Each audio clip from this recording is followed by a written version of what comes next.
मागील आठवड्यात बदलापूर येथील 2 अल्पवयीन शाळकरी मुलींवरती अत्याचार केल्याप्रकरणी अक्षय शिंदे या आरोपीला अटक करण्यात आलेली आहे आणि हे प्रकरण ताजं असतानाच अजूनही महाराष्ट्रात असे हादरवणारे प्रकार समोर सातत्याने येत आहेत। अशीच एक धक्कादायक घटना समोर आलेली आहे। घटना काय घडली पाहूया त्याआधी तुम्ही HPN मराठी न्यूज चॅनल पहिल्यांदाच पाहत असाल आणि अजूनही चॅनलला सबस्क्राइब केलं नसेल तर नक्की सबस्क्राइब करा, जेणेकरून आमचे अपडेट्स लवकरात लवकर तुमच्यापर्यंत पोहोचतील।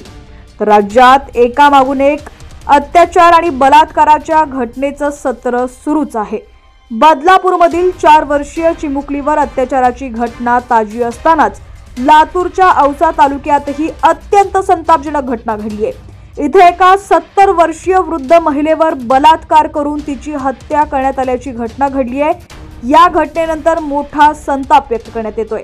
मिळालेल्या माहितीनुसार या प्रकरणी भादा पोलीस ठाण्यात गुन्हा दाखल करण्याची प्रक्रिया सुरू आहे।